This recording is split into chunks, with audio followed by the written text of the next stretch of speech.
हिंद महासागर तक पहुंची ईरान जंग की लपट।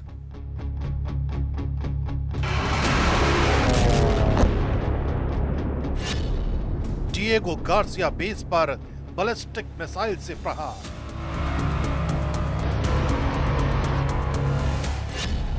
ब्रिटेन और अमेरिका को ईरान की सीधी ललकार।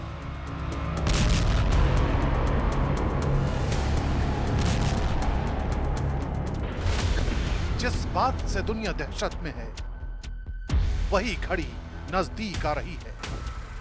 ईरान ने वो कर दिया जिसका अंदाजा शायद अमेरिका को बिल्कुल नहीं था। इस बार ईरान की मिसाइलों ने डिएगो गार्सिया द्वीप को टारगेट किया, यानी ईरान से करीब 4000 किलोमीटर दूर हमला।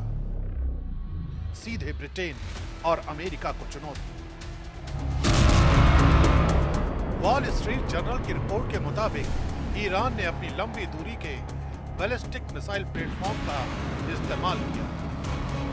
रिपोर्ट बताती है कि मिसाइल को मल्टी स्टेज ट्रैजेक्टरी के जरिए लॉन्च किया गया, जिससे इसे इंटरसेप्ट करना और मुश्किल हो जाता है।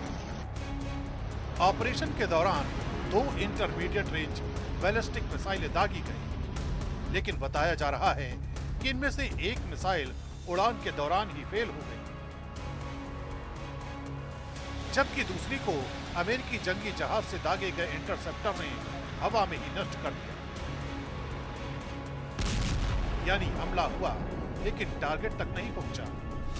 लेकिन ईरान यह मैसेज देने में जरूर कामयाब हो गया कि उसके मंसूबे कितने घातक हो चुके हैं। डिएगो गार्सिया, जो भूमध्य रेखा के दक्षिण में स्थित है, अब इस जंग का नया फ्रंट बनता दिख रहा है, क्योंकि हिंद महासागर में मौजूद डिएगो गार्सिया सिर्फ एक द्वीप नहीं, ये BIOT यानी ब्रिटिश इंडियन ओशन टेरिटरी का हिस्सा है और यहाँ अमेरिका ब्रिटेन का सैन्य बेस मौजूद है।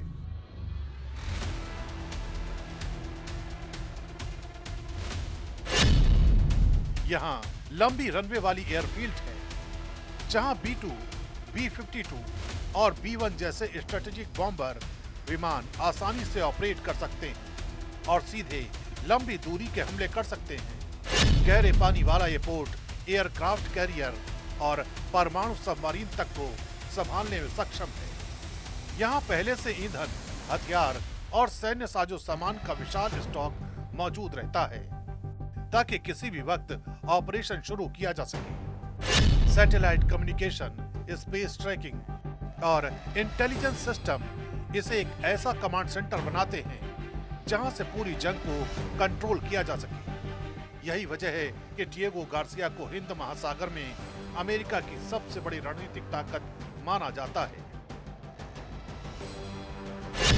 इसकी लोकेशन ऐसी है कि यहां से मध्य पूर्व, अफ्रीका, दक्षिण एशिया और इंडो पैसिफिक चारों दिशाओं में एक साथ नजर रखी जा सकती है, खासकर जब चीन हिंद महासागर में अपनी मौजूदगी बढ़ा रहा है। पोर्ट्स, नौसैनिक ठिकानों और समुद्री रास्तों पर पकड़ मजबूत कर रहा है, तब डिएगो गार्सिया अमेरिका के लिए काउंटर बैलेंस बन जाता है। ये बेस सिर्फ जंग के लिए नहीं, बल्कि समुद्री व्यापार, तेल सप्लाई और फ्रीडम ऑफ नेविगेशन को सुरक्षित रखने का सबसे बड़ा हथियार है। यानी जो इस द्वीप पर कंट्रोल करता है, वही इस पूरे इलाके की रणनीति तय करता है।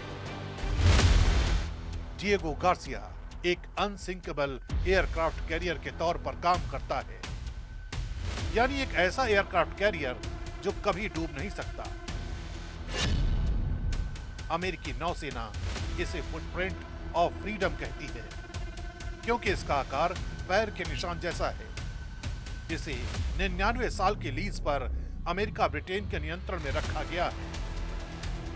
तो संदेश बिल्कुल साफ है, ईरान अब सिर्फ जवाब नहीं दे रहा, बल्कि खेल का मैदान बदल रहा है। हजारों किलोमीटर दूर डिएगो गार्सिया को निशाना बनाना बताता है कि उसकी मिसाइल पहुंच अब सीमाओं की कैद में नहीं रही। हमला भले ही नाकाम रहा हो, लेकिन इरादा साफ है। ईरान अब सीधे अमेरिका और ब्रिटेन को चुनौती देने की स्थिति में खड़ा है। यानी ये जंग अब क्षेत्रीय नहीं, एक ग्लोबल टकराव की तरफ बढ़ती हुई कहानी बन चुकी है।